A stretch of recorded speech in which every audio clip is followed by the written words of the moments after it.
mtu anakudanganya kitu inakaa kwa tumbo yako, na tena unajipeleka huko. Unapata watu wamepanga na jinsi mmepanga hivi, ati unangojea ati mtu akutoe kitu kwa tumbo.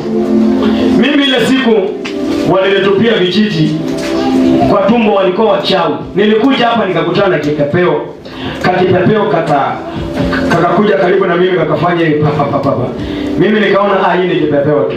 Nikaendelea kuomba. Finally nikasikia kitu kwa mbavu. Wakati naendelea kuomba, nasikia nguvu zinaniisha. Nikakaa chini. Jitu tu shetani nakwambia kikutawala, nikakaa hapo. Nikaanza kuomba nikiwa hapa tu chini.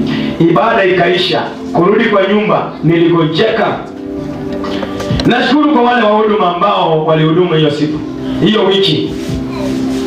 Wakakuja kwangu, wakaniombea, wakanipaka chumvi kila mahali. Nikasikia kukufa. Wala tuseme amen. Nikatoka mama chati ninaenda kukufa. Nikaambia mama Sendi nisindikize kwa choo. Mama Sendi hakujua. Lakini nilikuwa nimehamia, nimetoka bedroom, nimekuja sitting room.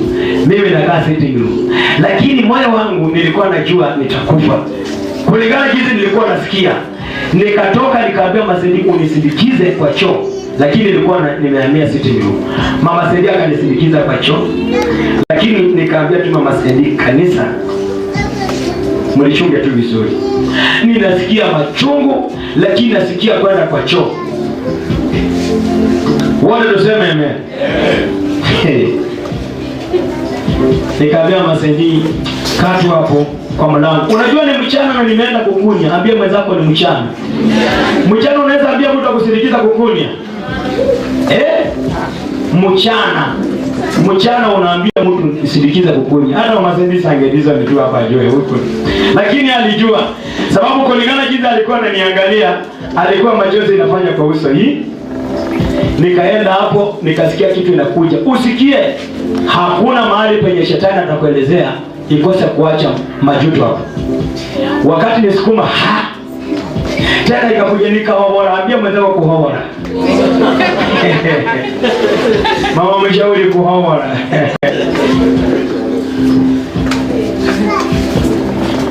Vijiti zilikuja. Sikujua ni vijiti, nilikuwa nafikiria ni minyoo. Watu ambao tumewahi kuwa na minyoo, mimi nimegojeka siku hizi minyoo haiko. Na mtoto wake akigojeka minyoo saa hii na imtoke. Sikudaganyi atatoka kwa choo atakiwa uchi. Minyoo ya kitambo ilikuwa inakuja paka inakuchungulia hapa. Inakuchungulia hapa paka inataka kukupadia hivi minyoo. Nilitoa siku nyingine minyoo ndefu kwa hivi. Unavuruta mpaka unashindwa na hii. Na tena itatembea bado. Si tumetoka wenye enzi zetu si watu wa minyoo si mnajua. Sasa zilipanga hivyo. Ile wakati hatukuanza na shida mama jaji. Wajatumea ipanguza. Saa hii ukiambia mtoto jipanguzia kwa hiyo nyaza atajipanguzia. Na sisi ilikuwa tu kalisha mtoto kwa nyazi mpanguze, katoto kanakaa kanainua miguu ama kwa ukuta, alafu anakuvuruta kama mguu ama mchanga, na itakupanguza vizuri sana. Na siku hizi mnapanguzwa na tisho na bado haitoki. Kwani mlifanya nini? Wakati nilivuruta hizo vijiti zilitoka kama ziko hivi. Nilipovuruta hivi nilikuwa nafikiria ni minyoo, kumbe ilikuwa ni minyoo. Ilinirarua huko. Wale watu hata wenye walifunga tu vibaya wakasema na wendi hii haitatoka kwa hii sehemu. Wakafunga hivi. Na ilikuja kama imefungwa na kamba.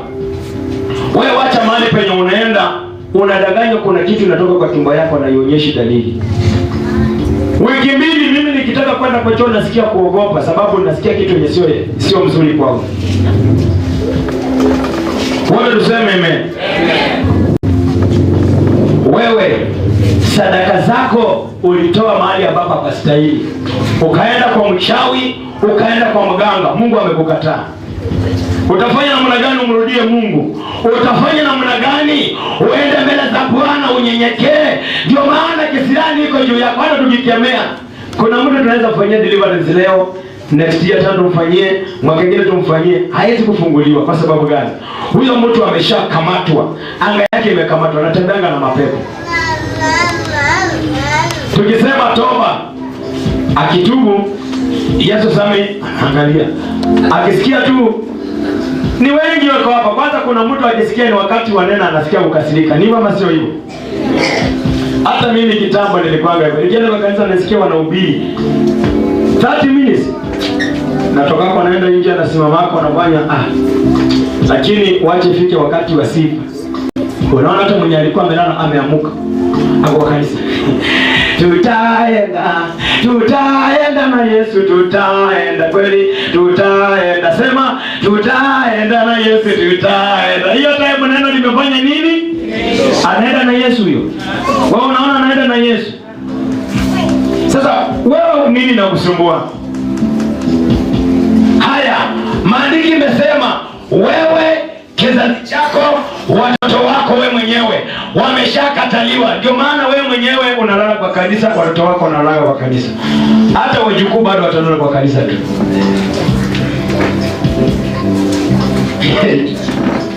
Mtu aseme amen.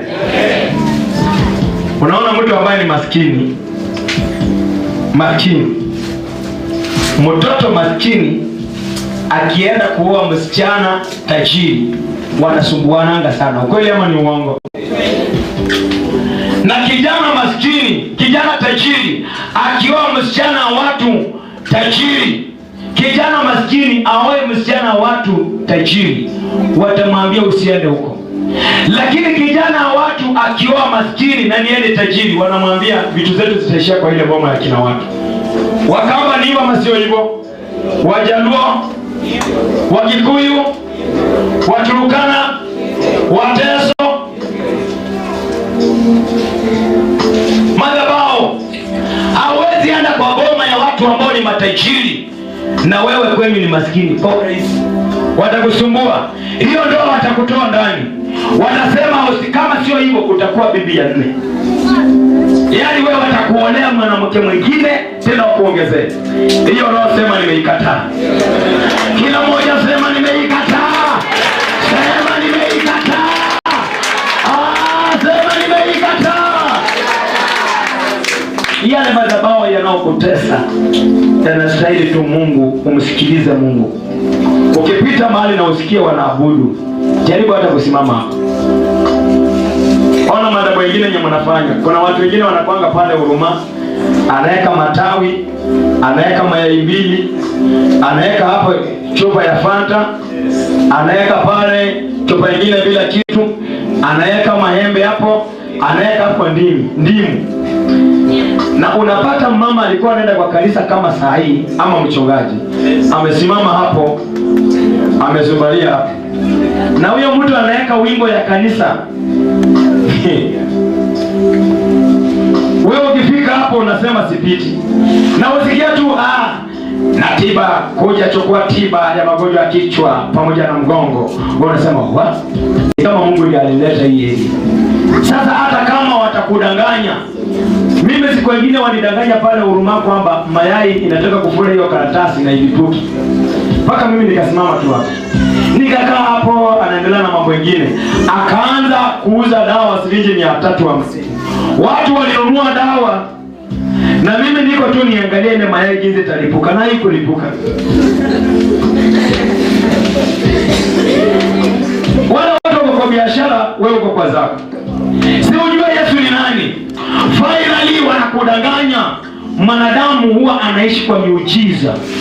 Na miujiza yako inastahili ikufate. Sio wewe ufuate miujiza. Kama unasikia tusije kuna mchungaji mahali fulani anafanya miujiza, unakimbia huko. Baadaye wewe uende na Yesu, utafika huko watu watapona na wewe hutapona. Hata hapa tukikemea shetani, kuna watu watafunguliwa na wengine hawatafunguliwa. Sio wewe tuseme amen.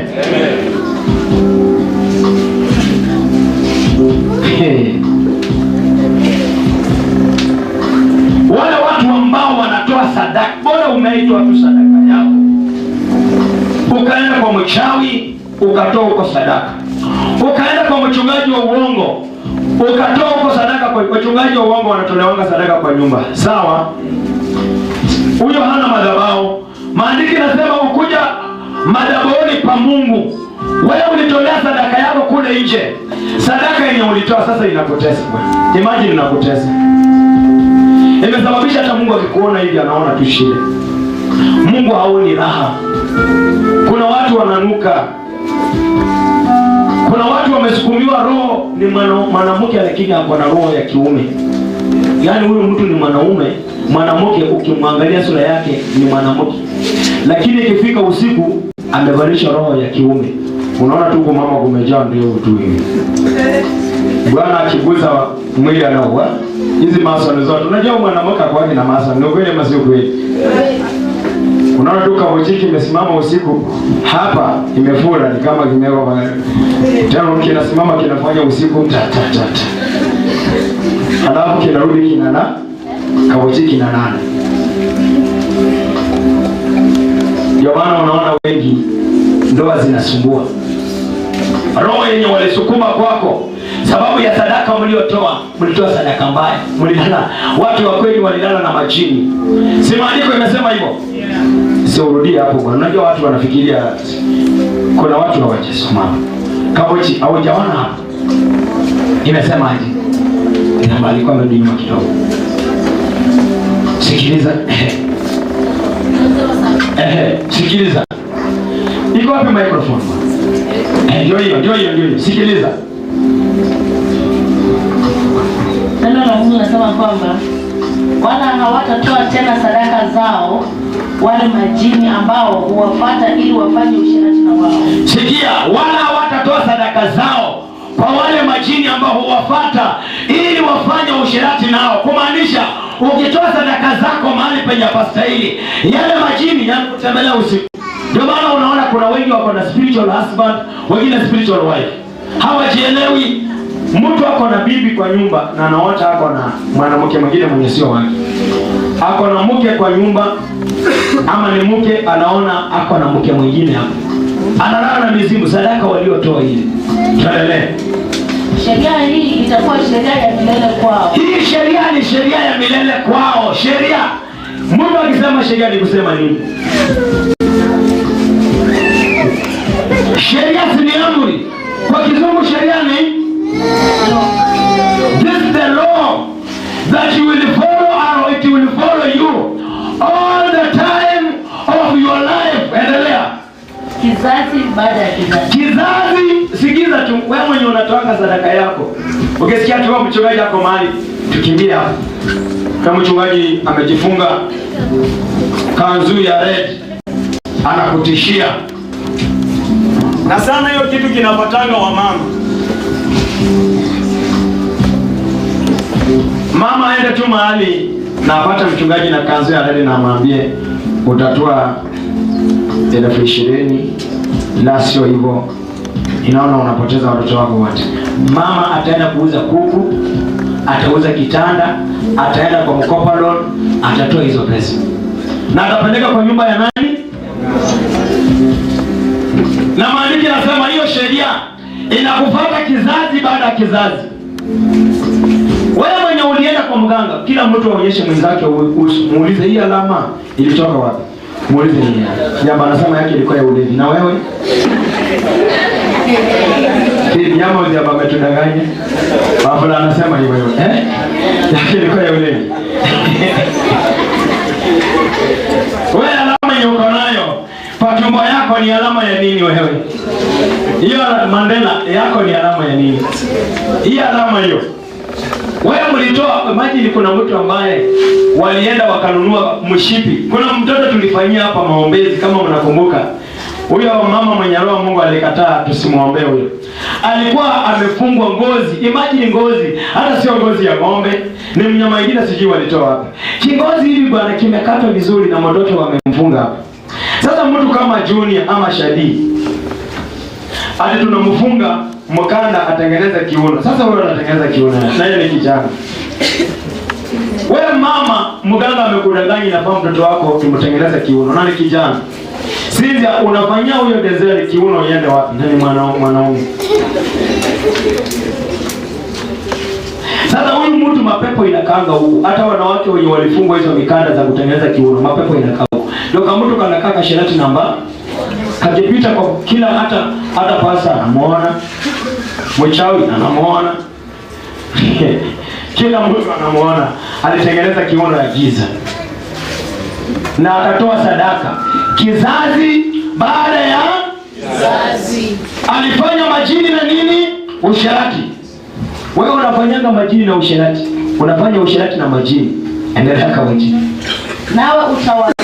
Nawe utawaambia mtu awaye yeyote katika nyumba ya Israeli, mtu yeyote kwa nyumba ya Israeli, au miongoni mwa wageni wenye mko nao, atoaye sadaka ya kuteketeza au dhabihu, anatoa sadaka yake ya kuteketeza au dhabihu, wala haileti malangoni pa hema, yeye hailetangi mlangoni pa hema ya kukutania, ili isongeze kwa Bwana, basi mtu huyo atatengwa na watu wake. Mtu huyo atatengwa na watu wake.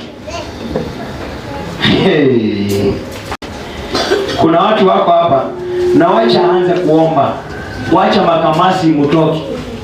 Kuna makamasi mengine, kwanza mimi nimewahi kuwa na hiyo makamasi. Unaomba hata ishi. Kwanza makamasi yenye umeomba ukiwa na shida.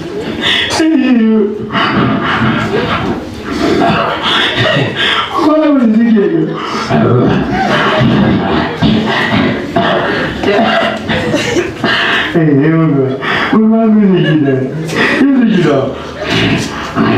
Yaani makamasi imejaa na hakuna kitu tena. Kesho bado utaomba tu hivyo, sababu kuna madhabahu ulitoa ndani sadaka. Ulijijua?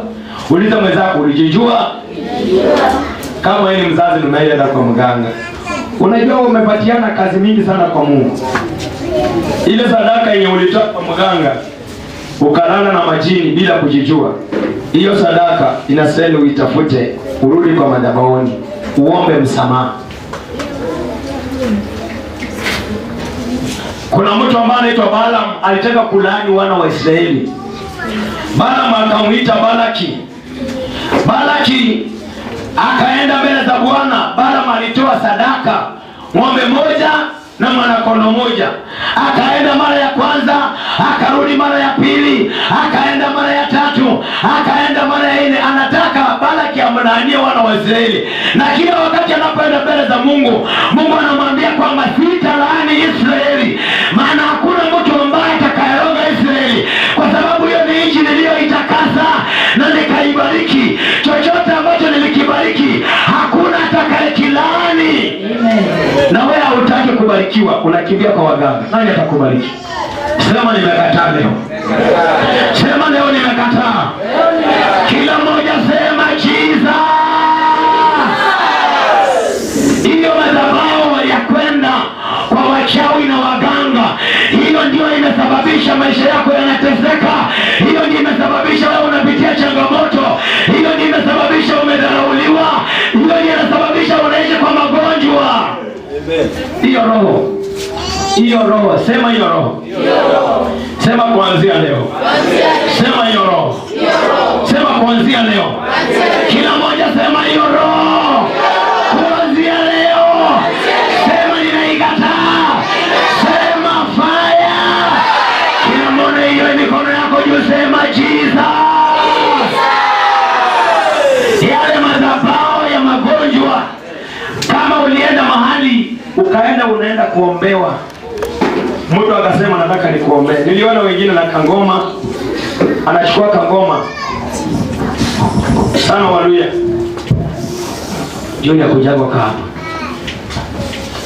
kwa stool kalia. Hata unasikia ametoa sadaka yake baba.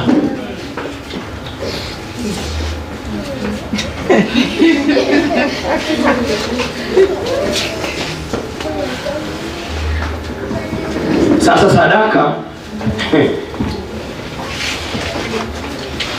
tuchukua for example, hapa ni kwangu. Sasa Junior chukua hii. Sasa namwambia uko na sadaka, kini anasema niko na sadaka. Anasema sasa utaka hii sadaka kwa wapi? Si kuna watu wametoa sadaka zao kwa Biblia wengi. Anafungua, eka sadaka yako hapo. Niona anasema, moyo wangu umefurahia sababu umefanya kazi ambayo Mungu alitaka. Ameona ni 10,000. Alafu anachukua sadaka, nasema wacha niigize mahali penye naombeanga watu wengine, anaweka hapo. Sasa anachukua kangoma, unasikia vinanienzo ya kina shosho yenu ambayo inakuandama usiku, mnatembea nao.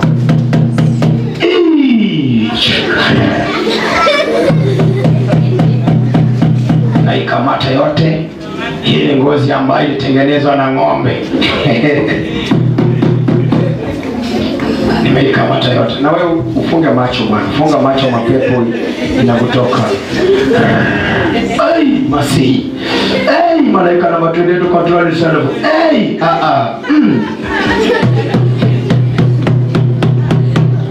Hey!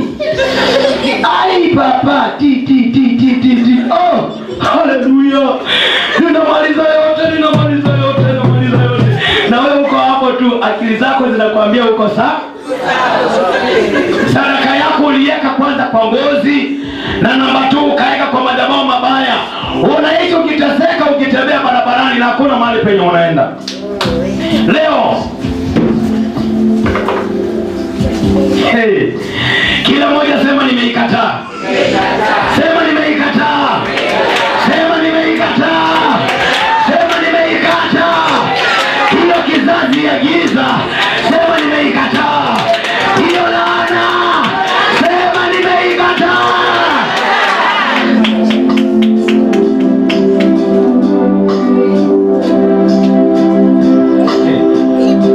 Ukiwa hapa, bora ulimesi ukaenda kwa njia ambayo sio mzuri, haukunyenyekea madhabahuni pa Bwana, lakini ukaenda kwa wachawi. Walikata maisha yako, walipokata mwili wako wakakuingizia dawa.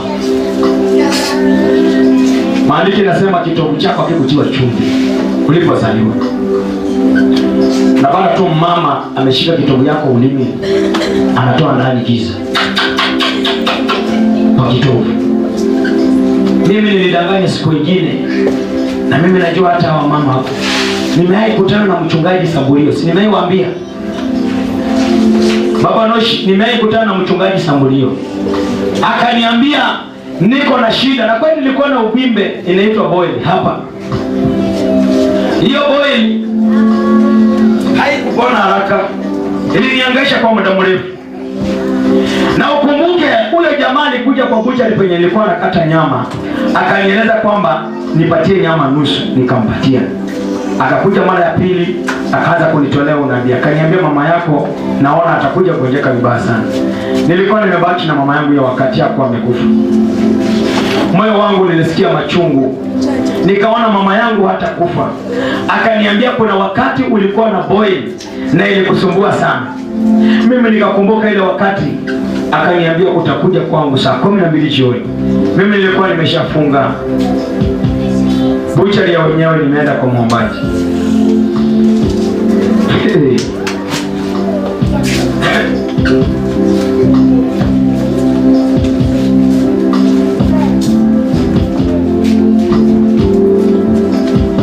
Sikiza jinsi niliingia kwa hiyo nyumba. Aliniambia inua shati yako juu nilikuwa na shati hivi. Hiyo shati ya trouser, sema unajua shati ya trouser. Nikainua juu, akaniambia kuna uvimbe kwako. Na hiyo roho inua shati juu. Akafanya mate.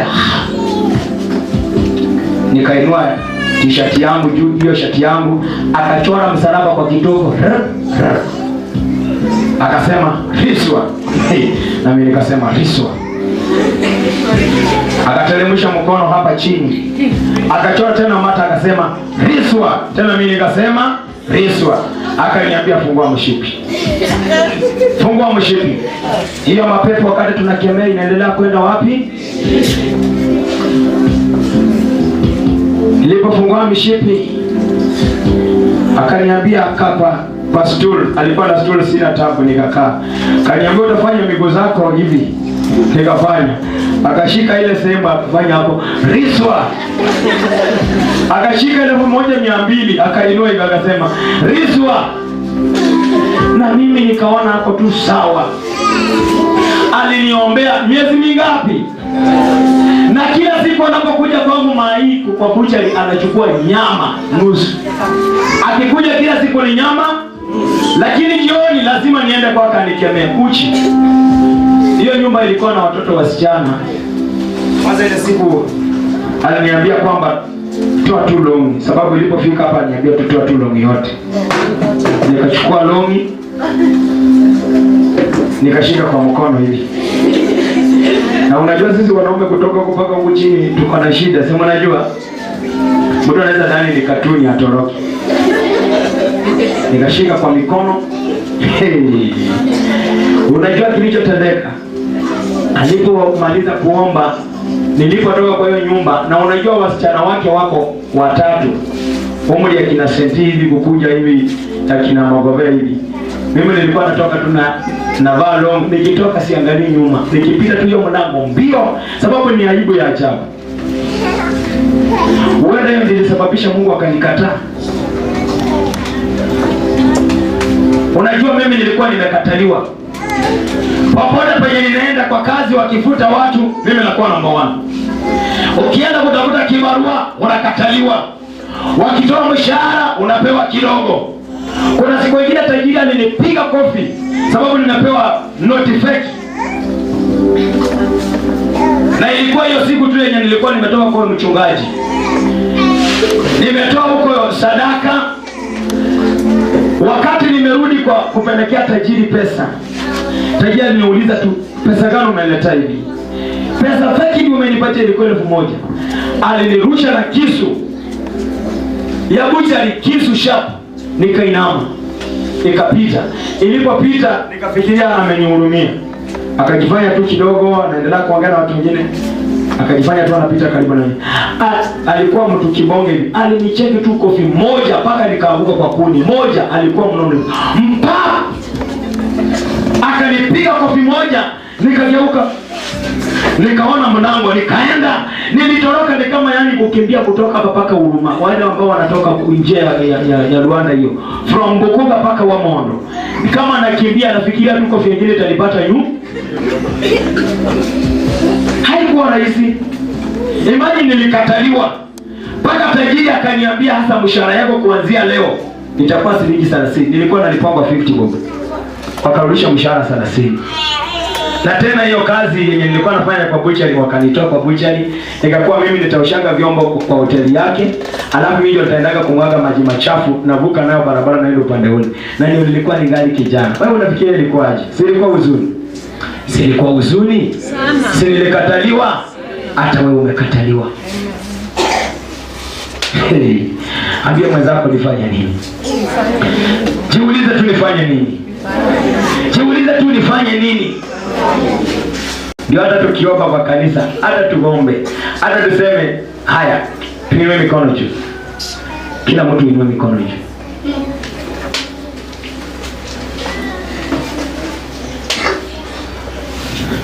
Mnaona, si ndio mnaona?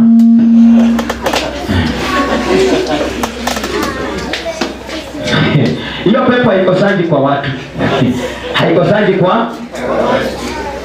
Nasema tuinue mikono juu. Na anayeinua mikono juu, unaona tu jinsi anainua mikono juu. Haya, mwingine ameinua hivi, si ndio? Wewe unaona hivi ameinua mikono juu? Si shetani anaanzia amemshika na nyuma. Na mwenye ameinua hivi, hata ya momena haijapita kichwa. Haijapita. Na wanajua ameinua nini? Haya. Eka kaushi kidogo. Ili watu mikono hapo. Tunataka tujue huyu mtu Mungu anamtumia aina gani. Na mapepo, wewe unainuanga mikono yako juu dakika ngapi? Dakika ngapi zenye unaweza inua tu mikono yako juu tu hivi? Sababu inasema Mungu akushika mkono wa ile siku Mungu anapita karibu na wewe ana ama neutral. Hiyo tena mikono yako iko chini. Wewe unafikiria ndio Mungu amalize? Mungu anahudumia watu billions of people. na ni Sunday, na inasema Mungu apite kwa kila mtu. Akipita hivi anaguza kila mtu mikono, anapata yako iko chini. Ataenda mpaka amaliza watu. Kuna watu 30 billions kwa dunia mzima, si ndio? Si 30 billions. Bilioni 30, watu bilioni 30. Inasema Mungu leo awaguze mkono. Na Mungu anapopita hii, anapita hii, anapata yako iko chini. Atakwambia inua. Si yeye anapita tu. Mpaka ile siku tena atarudi akifanya nini? Wakati atarudi ndiye ataguza mkono wako tena, kama ataipata juu. Kama hataipata juu atakuacha tu.